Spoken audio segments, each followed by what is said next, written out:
Queridos irmãos da família espírita, boa tarde. É uma alegria voltarmos a essa casa numa tarde especialmente linda.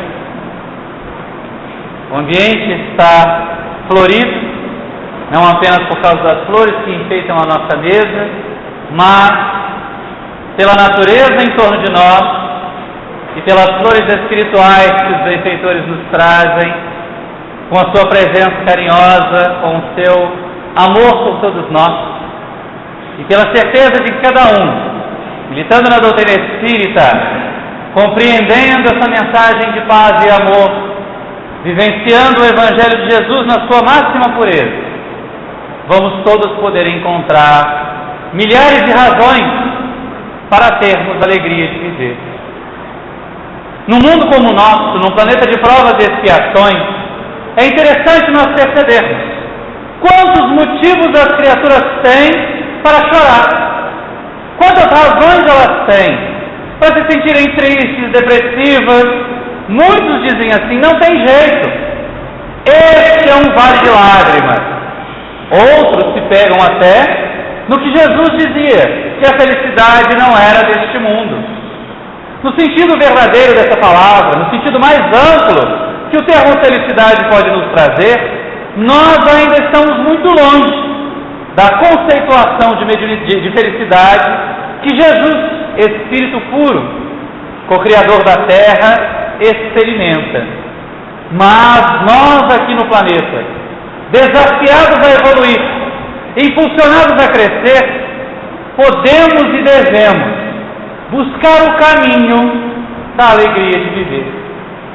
Porque se a vida é cheia de provas, se a vida é cheia de dificuldades, se nós enfrentamos as nossas mazelas íntimas, se nós enfrentamos os desafios do meio que nos cerca, tudo fica muito mais difícil, tudo fica mais pesado de ser carregado, se nós estivermos com os rostos voltados para o chão, entristecidos, abatidos pelas dores, deixando que a mágoa tome conta das nossas vidas, permitindo que a tristeza invada as nossas horas e nos torne inoperantes.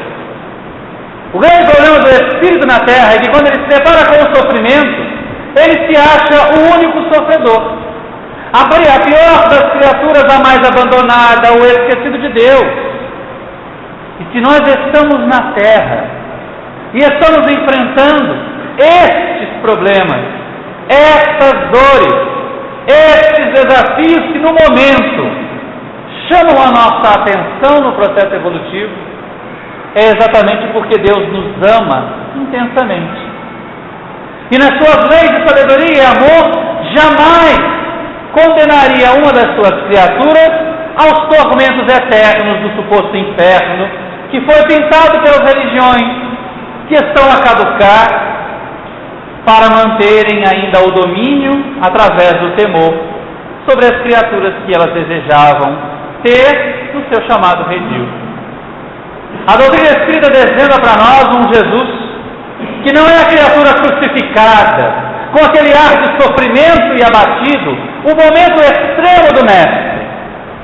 É mais um sinal, é mais um ensinamento de que o amor vale tanto a pena, que até mesmo o sacrifício da vida física para viver o amor em plenitude é um preço justo.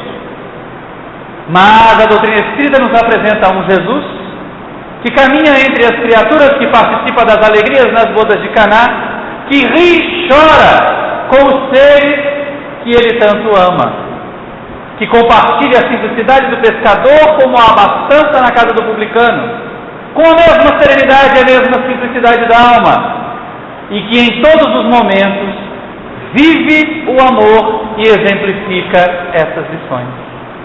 Quando nós começamos a nos queixar, nós estamos fazendo um tratamento de choque em relação a nós mesmos. Nós estamos nos prejudicando, estamos criando aquelas nuvens, como fazem os desenhos animados que as nossas crianças gostam tanto, e muitos de nós adultos também. Quando aqueles personagens começam a ficar com raiva, a ficar enfurecidos, os desenhos animados pintam nuvenzinhas escuras, soltando raios sobre as suas cabeças. Provavelmente o desenhista desses desenhos devia ter um quê de inspiração da espiritualidade. Porque do ponto de vista da vida espiritual, todas as vezes que nós nos permitimos entenebrecer por pensamentos infelizes, enchemos a nossa psicosfera dessas nuvenzinhas escuras. São fluidos deletérios, são vibrações densas, que André Luiz descreve em sua obra com muita propriedade. E então começamos a criar as tempestades, a agravar ainda mais, como se tendo uma ferida para tratar, em vez de cuidar dela, de remover os tecidos que estivessem necrosados, nós ficássemos espetando palitos, para ver se ela sara mais depressa. Não vai curar nunca. E nós todos somos tão beneficiados. Temos sido aquinhoados por Deus, pela inteligência, pelo corpo físico que funciona, que nos permite estar aqui, enquanto tantos dos nossos companheiros de jornada estão em situações ainda mais adversas, de mais intenso sofrimento. Precisam até mesmo que criaturas venham virá-los no leito de dor em que estão jazendo, porque não têm força sequer para fazer isso. E as escaras vão tomando conta e eles vão se decompondo em vida. E nós aqui estamos. Respiramos esse ar puro, sentimos essa natureza em torno de nós. Quantos de nós, ao adentrar esta casa, agradecemos a Deus por ter um centro espírita imerso na natureza, cercado de árvores por todos os lados, num ambiente sereno, onde não há buzinas, onde não há freadas de caminhões ou de carros que nos perturbem. Provavelmente ao cair da tarde, quando o sol mais ameno estiver, ainda ouviremos os passarinhos, mas há aqueles que se tornam profissionais da queixa. Como acontece com adolescentes eternamente insatisfeitos, viciados e acostumados apenas às questões imediatas do mundo material. E vemos, mas eu não tenho tênis de marca, e eles se deprimem. A fulana quebrou a unha, não vai ficar feliz. Apareceu uma espinha na testa. No dia do baile de formatura, ela pensa em suicídio. Porque é o costume das criaturas verem sempre o lado negativo. Todo o rosto lindo, uma única espinha, mas ela se vê feia, horrenda. Porque nós precisamos valorizar, ou temos o prazer mórbido de valorizar os aspectos negativos, de intensificar a dor em torno de nós, em vez de perceber quanto temos recebido de benefícios da vida que vivemos. E a vida com tristeza, a vida com amargura, é um fardo muito difícil. Por isso, muitos companheiros que foram condicionados ao sucesso, que foram condicionados apenas às posições de destaque para terem felicidade, se sentem depressivos a ponto de fugir da vida. Os países ditos ricos, de primeiro mundo, são aqueles em que nós encontramos os maiores índices de suicídio, principalmente entre os jovens, porque eles são continuamente bombardeados pela falsa ideia de que felicidade é sucesso material. Felicidade é beleza física. Felicidade é a saúde do corpo, o corpo saradão, como costumam dizer por aí, e criaturas se matam horas a fim em academias, deformando, mutilando muitas das vezes esses corpos. Há pouco tempo foi levada uma reportagem de que eles estão chegando ao extremo de fazer cirurgias para mandar serrar e retirar as costelas inferiores, para manterem a cinturinha fininha. E aí o Dr. Ivo Pitangui, na sua sabedoria, coloca que tipo de aberração é esta. Porque essas costelas têm a função de proteger os órgãos, e sem elas, nós expomos a nossa saúde, expomos a nossa vida física, expomos a nossa ferramenta de evolução a situações de maior risco, de maior perigo. Tudo para conquistar a suposta felicidade. Erro de visão, miopia das criaturas que ainda caminham na terra, cegas. Porque é muito mais fácil nós imaginarmos que a felicidade está em ter, em vez de estar em ser. Porque o ter pode ser conquistado com dinheiro, pode ser alcançado num ou outro momento em que os holofotes da fama estão sobre nós. E aqueles que julgam ter a fama, que julgam ter o poder, que julgam ter o dinheiro, acham que são felizes. Mas passa o período do mandato do poderoso e ele é desbancado, ele deixa de ter o poder, não é reeleito, como nós conseguimos ensinar a muitos dos nossos falsos poderosos por aí, nessa última eleição. Ou então a beleza física, eu tenho a beleza física, e os implacáveis anos nos mostram que ninguém tem beleza física. Nós às vezes estamos vivendo uma situação de beleza física, mas a beleza espiritual todos nós podemos ter, é conquista nossa, e ela se exterioriza através do corpo, ela suplanta muitas e muitas vezes o corpo físico. Quem de nós não diria que Chico Xavier era uma pessoa linda? Em sã consciência.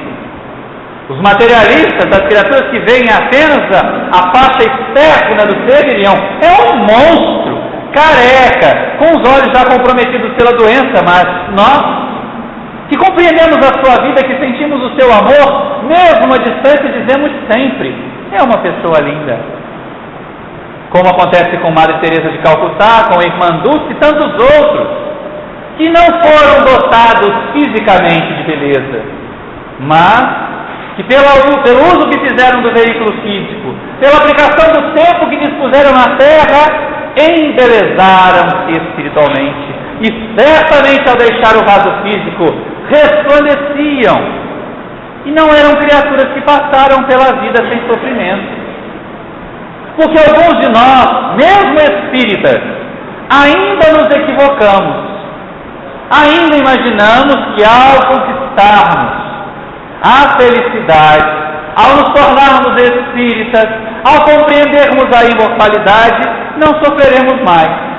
Que os protetores espirituais devem dispor de um removedor de manchas e de máculas espirituais e vão passar na gente, nós vamos sair lustrosos por aí. Só porque entramos na casa espírita, só porque tomamos passe, só porque nos servimos da água frutificada, como se a água frutificada fosse um belo solvente de deslizes morais e espirituais, e não acontece assim.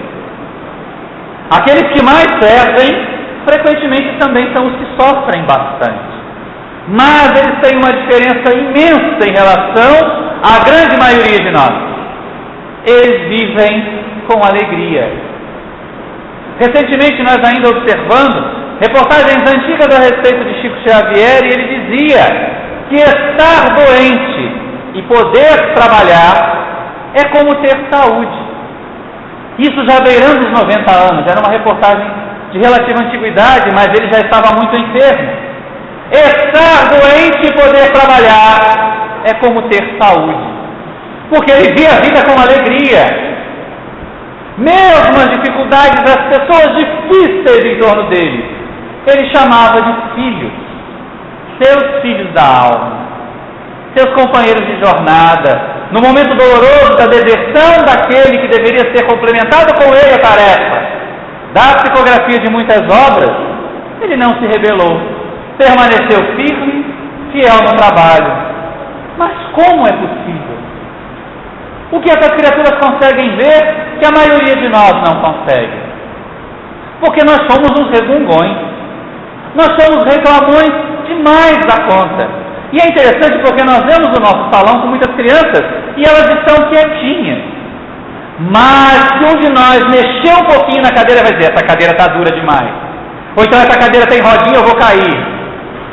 Ou então está calor. Ou o ventilador está fazendo barulho. Quantas queixas já não passaram pela nossa mente nesses 15 minutos que nós estamos conversando? E nós estamos dentro de uma casa espírita, num ambiente privilegiado, envolvidos pela espiritualidade, sentindo a presença dos mentores em torno de nós. E não é no sentido figurado, nem apenas por falar, porque estamos numa casa espírita e a lógica indica que benfeitores espirituais devem estar em torno de nós. Não, porque verdadeiramente eles aí estão, num grupo grande, de companheiras principalmente, circulando em torno de nós. E por incrível que pareça, por mais pessimista que pareçamos, Todas as vezes que um pensamento nobre evola-se da nossa mente, eles os captam, como se fossem borboletas a voar, e estarão aplicando essas energias positivas naqueles que mais necessitarem, no momento do passo, e depois levarão o que sodejar a companheiros que estão sofrendo na pátria espiritual e permanecem alojados no ambiente espiritual da nossa casa. É a advertência que nos fazem. Cada pensamento positivo, cada vibração de paz e de amor será convertida em medicamento ao grupo de sofredores que temos abrigados em região que poderíamos dizer semi-hospitalar, ainda no ambiente da nossa casa de Miguel. E por que não então nos alegrarmos com isso? Deixarmos a condição de pedintes. Eu vou lá no centro porque hoje eu estou muito mal. E aí eu vou tomar um passe, eu vou beber água purificada, os mentores vão me dar aquela recarregada de baterias. Vão.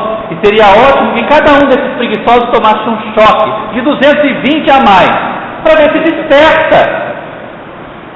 Nós temos tanto a oferecer, para que ficar pedindo? Por que ficar mendigando? Por que assumir a condição de coitadinhos? Ter pena de nós mesmos é abandonar a alegria de viver. O pessimista não tem alegria de viver. O otimista encontra sempre motivos para dar um sorriso. É provável até que já tenhamos trazido essa história, essa casa, em alguma outra oportunidade. Mas vimos um relato certa vez que um ônibus de turismo sofreu um grave acidente próximo à cidade do interior, em região bastante ainda limitada em termos de recursos materiais e médicos. Muitas criaturas desencarnaram. Alguns foram recolhidos em hospitais das imediações e 2 homens foram recolhidos no mesmo hospital de cidade do interior. Por mais que os médicos se esforçassem, não conseguiram salvar as pernas. Um deles teve a perna amputada na altura do joelho, o outro um pouco mais acima, já ao meio da coxa. Os médicos aguardaram que passasse o efeito da anestesia e a equipe foram a cada um dos quartos comunicar aos companheiros o que havia acontecido a eles. Aquele que teve a perna amputada na altura do joelho era um homem de negócios, uma criatura acostumada a ser um vitorioso no sentido que a humanidade enxerga. Era para ele felicidade ter, felicidade o bom negócio, felicidade o carro do ano, felicidade a casa abastada. Quando os médicos chegaram e disseram: olha, meu irmão, nós estamos numa cidade muito pobre, uma cidade do interior, esse hospital é um hospital público. Nossas equipes se esforçaram muito, mas o acidente foi muito grave. Você foi um dos poucos que sobreviveu. Mesmo assim, nós não conseguimos reparar os danos causados em sua perna, e ela teve que ser amputada na altura do joelho para poupar-lhe a vida. O homem se descabelou. Começou a chorar desesperado: a minha vida acabou. Eu não tenho mais razões para continuar vivendo. Como eu vou buscar os meus clientes, fazer os meus negócios, jogar golfe com os futuros clientes? A minha vida acabou. O tempo passou, aquela criatura foi se colocando cada vez mais em condição de debilidade mental e física. Enfermidades oportunistas tomaram conta do seu corpo físico e em alguns meses ele desencarnou. Naquele mesmo dia em que essa notícia foi dada ao pessimista, os médicos deixaram aquele quarto e iniciaram o mesmo discurso com o outro homem, que teve a perna amputada ao meio da coxa.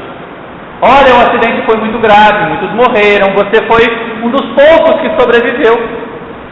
Nós estamos numa cidade do interior, o hospital é público, temos pouco recurso.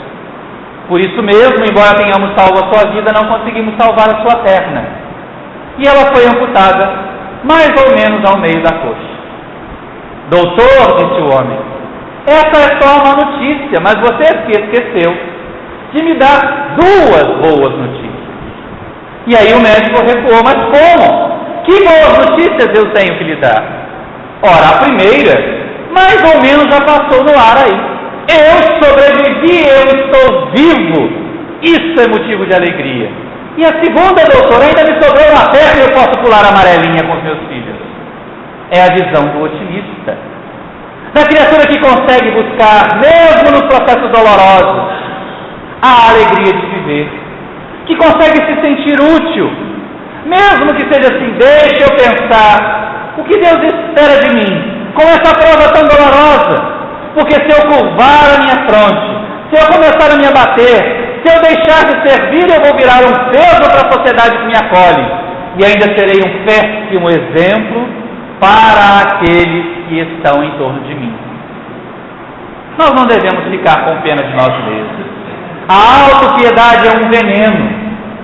E há pesquisas que já vêm mostrando que as criaturas que têm mania de enfermidade, que não se amam, que são pessimistas, têm muito mais incidência de câncer e de outras doenças, até as cardiovasculares que levam à morte, do que aquelas que vivem felizes, do que aquelas que conseguem sorrir, do que aquelas que encontraram na vida o caminho com a alegria de viver.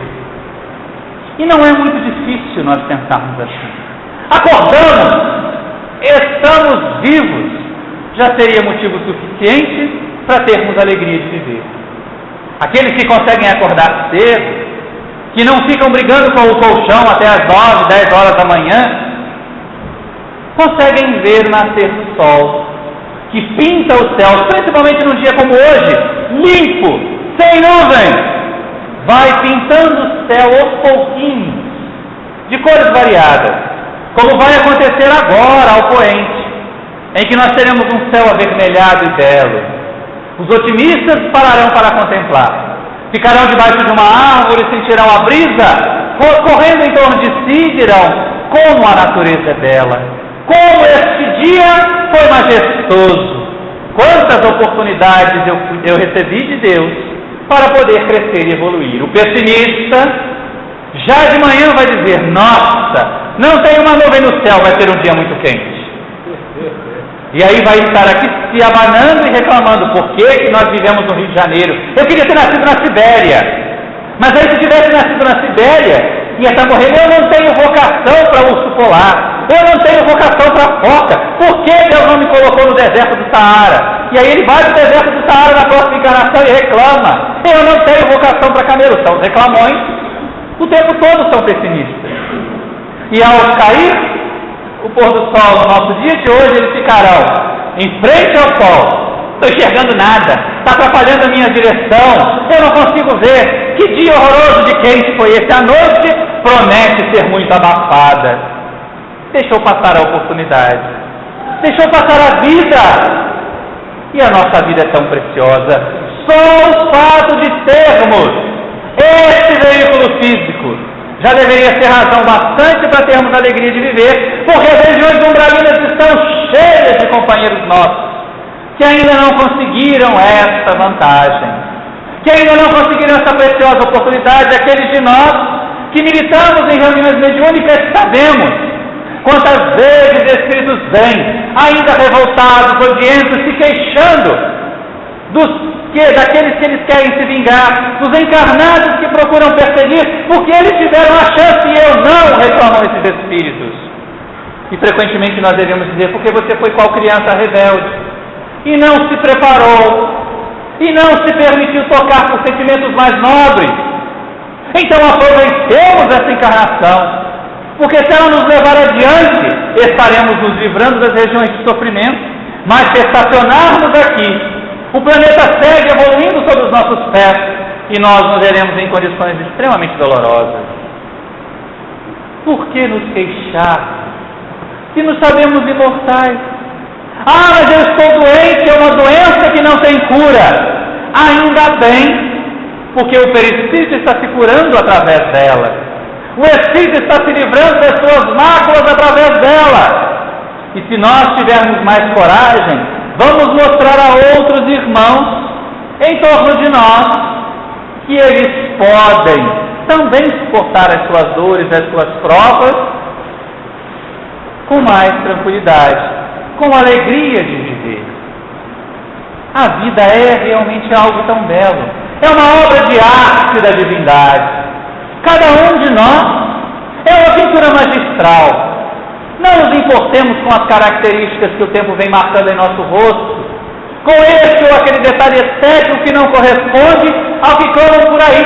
Até porque, no sentido físico, os padrões de beleza têm mudado radicalmente com o tempo. Se nós nos recordarmos daquelas pinturas da época do Renascimento, o protótipo da mulher elegante era a gordinha roliça que tinha muitas curvas. E os pintores todos retrataram.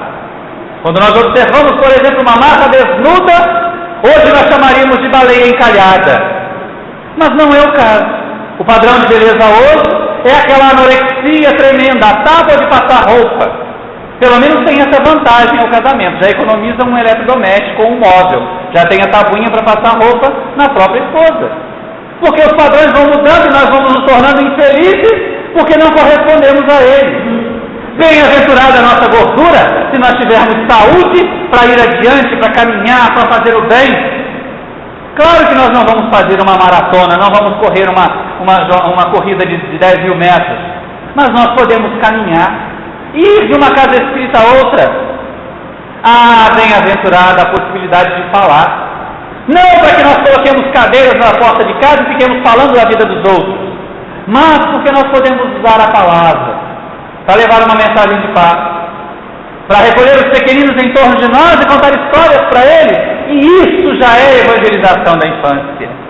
Embora cada um de nós deva se perguntar: o que eu posso fazer nessa área? Como eu posso trabalhar mais neste sentido? André Luiz relata para nós nas suas obras que o trabalho com os pequeninos recebe da espiritualidade atenção especial. Recebe dos benfeitores espirituais bônus ora em dobro, aqueles que trabalham com crianças. Então pensemos bem na possibilidade de nos tornarmos todos evangelizadores.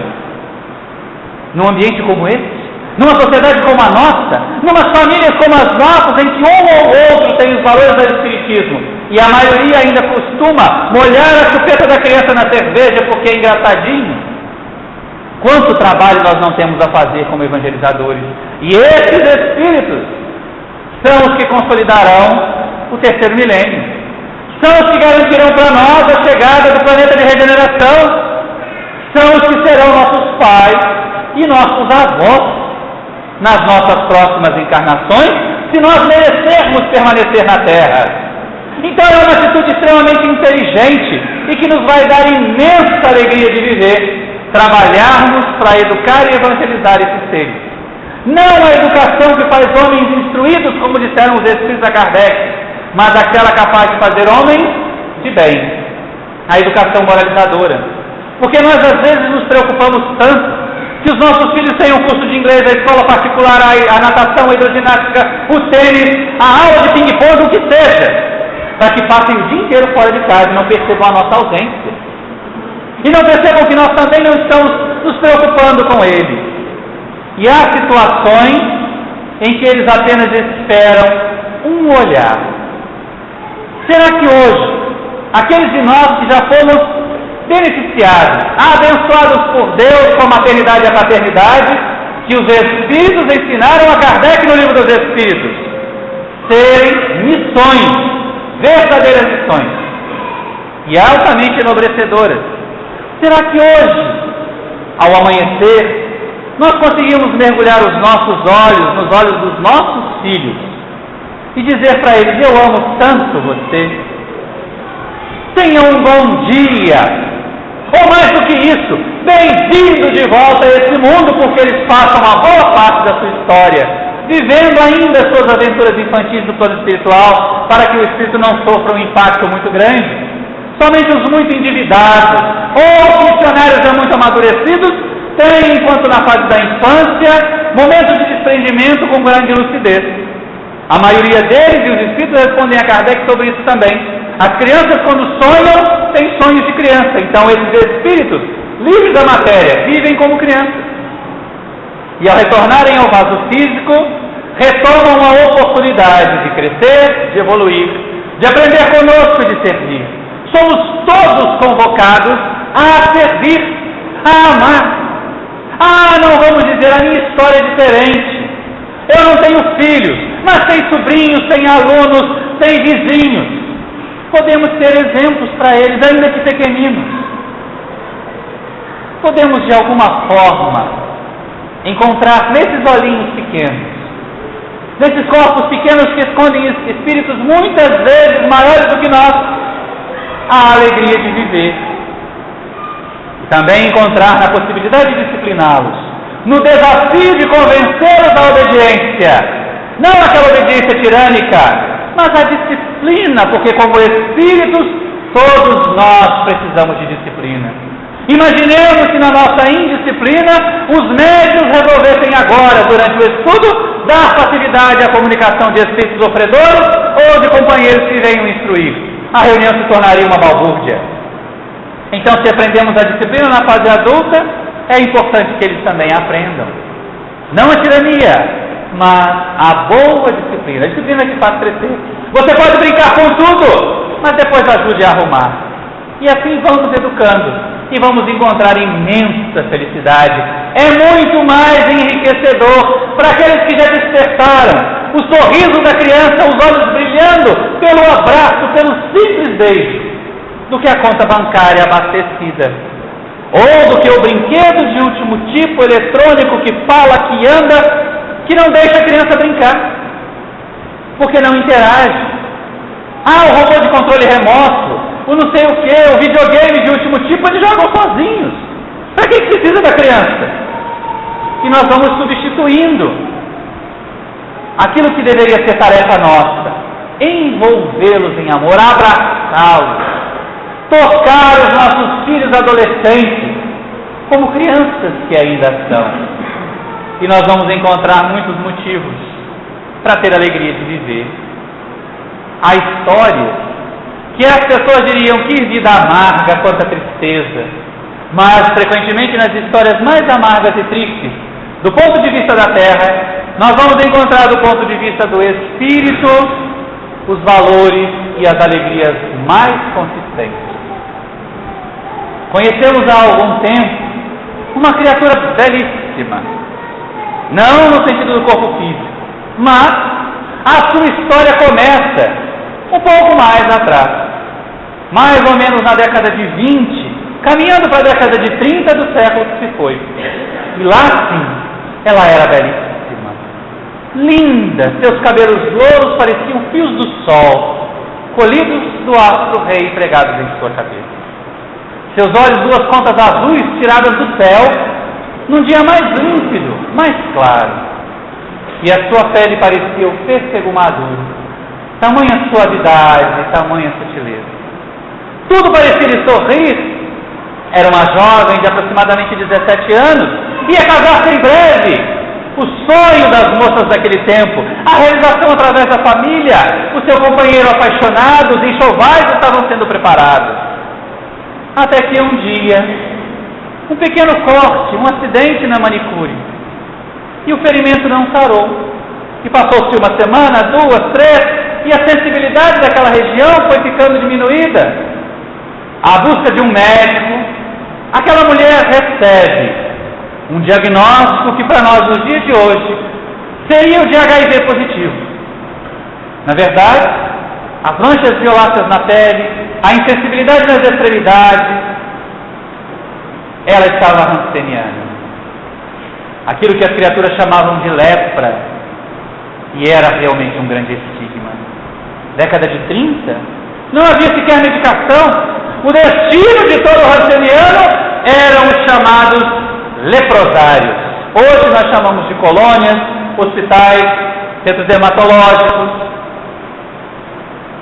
E hoje eles estão, graças a Deus, fadados a extinguirem, porque a hanseníase é tratada laboratorialmente. Mas naquela época não.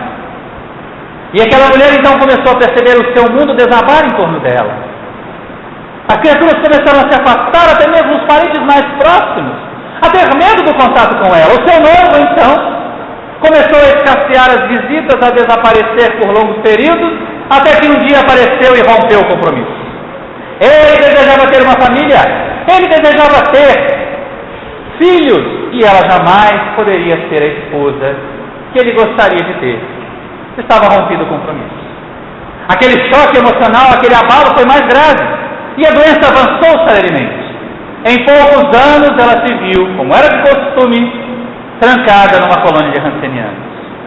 Em época remota, até mesmo a visita das criaturas ditas saudáveis tinha que ser autorizada pelas autoridades de saúde. E aí o isolamento era quase total. Inicialmente em enfermaria, mas a doença avançava, os ferimentos, os descuidos, a insensibilidade fazia que mãos, dedos, os pés das mãos fossem se ferindo, partes dos braços, das pernas fossem abrindo em chagas. E à medida que o corpo físico se depauperava, à medida que o abandono afetivo aumentava, aquela mulher também se sentia atormentada. Até que a dor chegou ao extremo. E nós espíritas poderíamos dizer, rompeu-se o véu do esquecimento. E ela, num surto de loucura, como foi diagnosticada? Começou a agredir as enfermeiras, a bater nos médicos, a reclamar porque ela estava naquele ambiente infecto. Afinal de contas, ela era uma nobre, uma dama da nobreza russa, por que deveria estar ali? O que a levava a estar naquele lugar? Onde estavam as suas aias? Onde estavam os seus amantes que se ajoelhavam aos seus pés?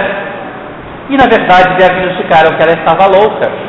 E ela foi transferida do ambiente hospitalar para o setor da psiquiatria. Quem conhece a colônia de Curupaiti sabe que não bastando apenas a dificuldade física, a enfermidade no corpo, a chaga moral, a chaga do espírito leva muitas criaturas ao desajuste mental e eles acabam internados no setor psiquiátrico, que é verdadeiramente uma região do umbral incrustada na terra. E as dores eram imensas e aquela mulher passou décadas. Jogava bandeiras nos médicos, nas enfermeiras, não se permitia fazer curativos, até que por volta da década de 50, início da década de 60, o tratamento já havia avançado, as visitas estavam liberadas e as caravanas de todas as religiões começaram a visitar a colônia de Curupaiti, a visitar o setor psiquiátrico, a fazer preces no seu cubículo. Algumas vezes o cubículo estava trancado com cadeado, ela tinha tido uma crise muito forte à noite, ela agredira alguém, portanto estava isolada. Mas, década de 60, 70, a continuidade do bem, as visitas fraternas, o amor que nós levamos às preces, vão fazendo como que uma faxina psíquica em qualquer ambiente. E também o setor psiquiátrico de Curupaiti foi se tornando um ambiente mais leve. E aquela mulher passou a conversar. Ainda falava como dama da nobreza russa. Ainda se identificava como uma grande dama. Reclamava que não era bem tratada. E é interessante observar, porque dada o seu temperamento hostil, de poucos relacionamentos, ela afastava muito as criaturas. E durante muito tempo tinha apenas gatos, que frequentavam o seu quarto, que se reproduziam sobre a sua cama, tornando o ambiente difícil até mesmo de ser respirado. Mas, quando em 1988 nós estivemos em Curupaiti pela primeira vez, 87, nós estivemos em Curupaiti pela primeira vez, ela já era uma criatura diferente. Já recebia as caravanas com sorrisos, batia palmas com uma mão com pouquíssimos ou quase nenhum dedo. Falava ainda de forma arrastada, a doença havia comprometido muito a sua face. Os cabelos antes tão dourados eram mechas brancas pesadas, como se cordas emaranhadas tivessem sido coladas em seu couro cabeludo.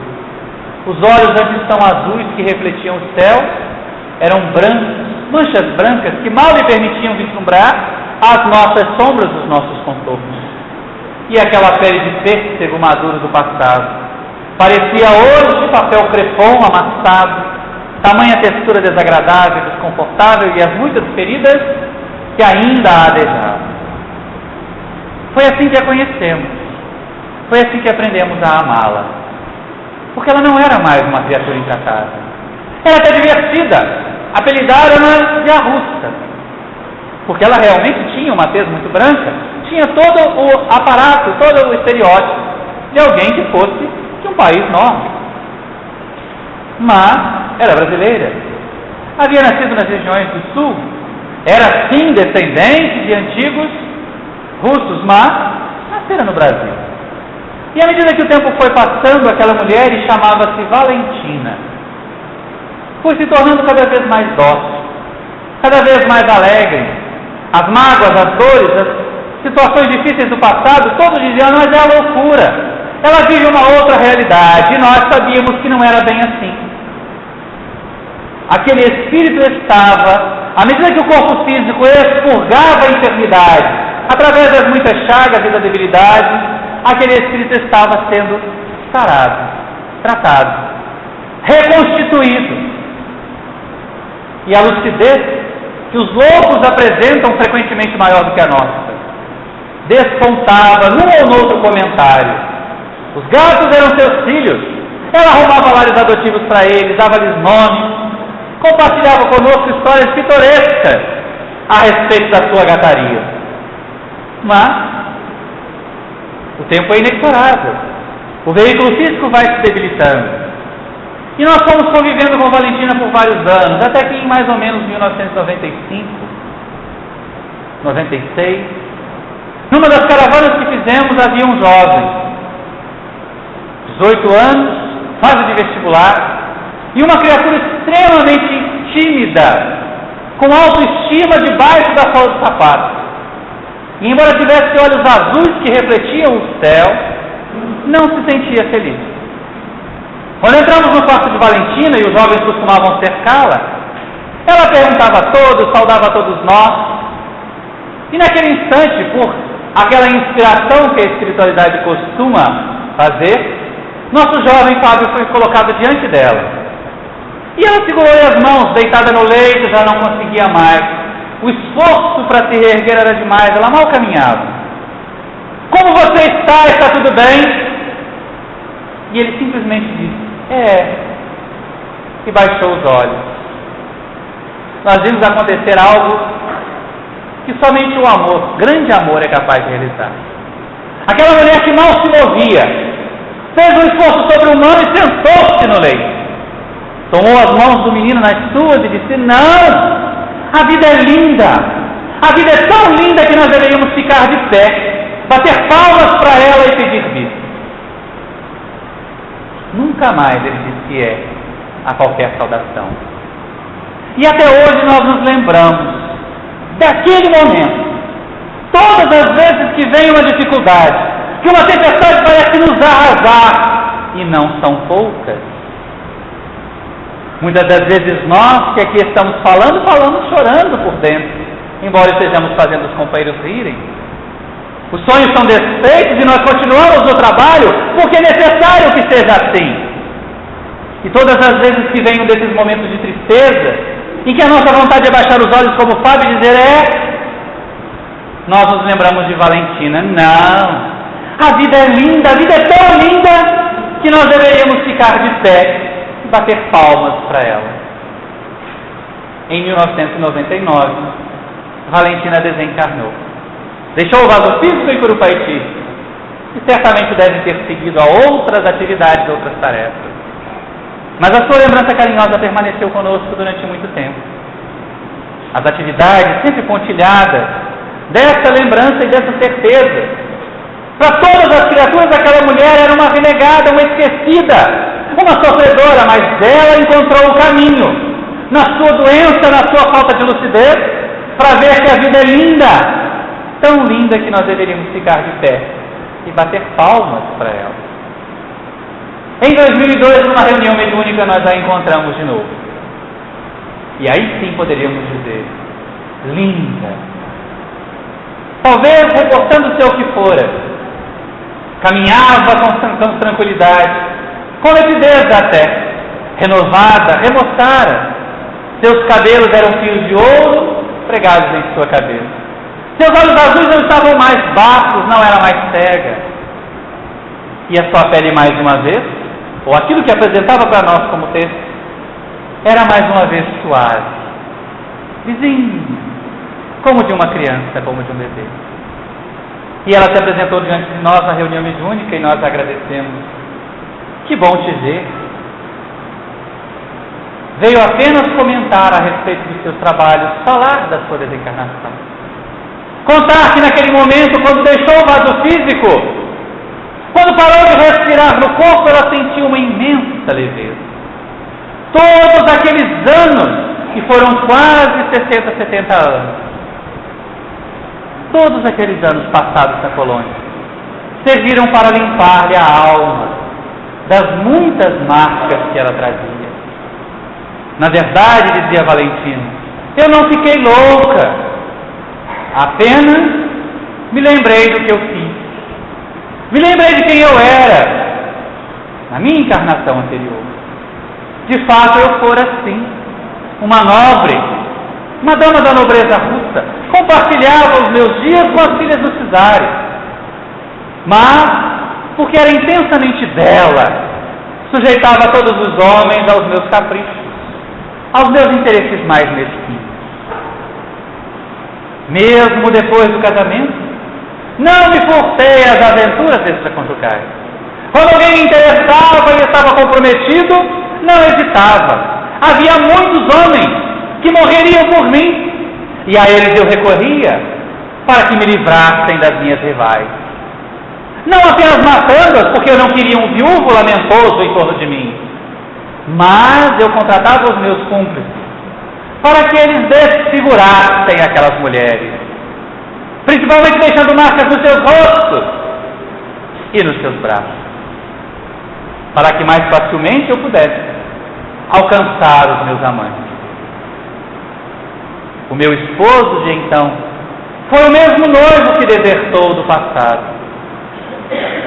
Fez-me sentir todo tipo de vergonha que eu submeti antes.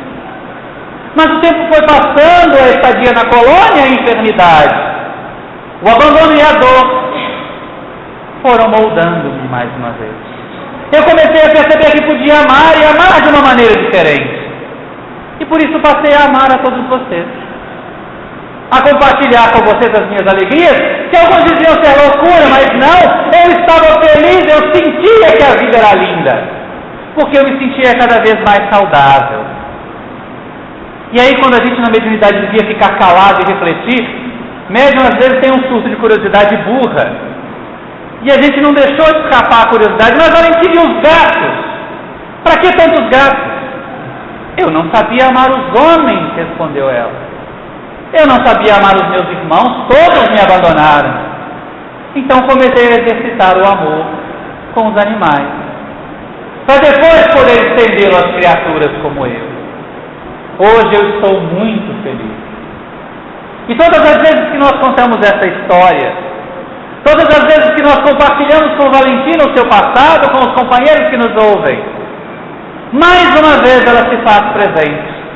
Se põe de pé diante de todos nós e diz: não, a vida é linda, não fiquemos tristes, não nos sintamos abatidos, não nos deixemos perder pela dor. Encontremos o caminho, a alegria de viver e a solução para que nós possamos evoluir com suavidade.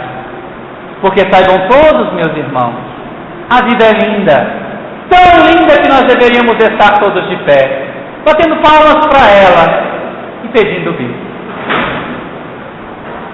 É um espírito que trabalha em paz.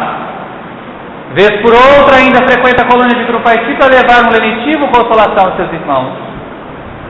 Mas já tem as suas atividades. Deve estar planejando uma outra encarnação, mas a sua história para nós é imensamente educativa. Quantos enfrentam dores tão menores do que Valentina e acham que a vida é sombria e triste? E ela lá estava, mutilada, esquecida, abandonada no hospital, louca, mas podia nos dizer: a vida é linda. A vida é linda e nos traz paz. E a alegria de viver é o único caminho seguro para nós caminharmos em direção à evolução. Os outros todos, da queixa, da ambição, das vaidades passageiras, são trilhas esburacadas, nas quais nós tropeçaremos e cairemos com certeza. Mas quando encontrarmos a alegria de viver, nos agarremos a ela, nos unamos a ela para levar a alegria de viver a outras criaturas. Essa é a nossa mensagem de amor e a nossa mensagem de paz. De uma história que parecia tão triste e tão infeliz, nós percebemos um espírito saldando as suas dívidas, vencendo a si mesmo e percebendo toda a beleza que existe na nossa vida. Meus irmãos queridos, a vida é linda, a vida é muito linda, E nós estamos certamente de pé, batendo palmas para ela e esperando uma nova oportunidade, pedindo vida. Porque teremos mais paz, teremos mais harmonia. A alegria de viver é o caminho que nos leva à felicidade. E a felicidade para o espírito é a evolução. E a evolução nos traz paz. A mesma paz que nós desejamos a todos. A mesma alegria de viver que Valentina compartilha conosco. Nós compartilhamos com os queridos companheiros. E a nossa gratidão por nos terem ouvido. Muita paz. Muito obrigado.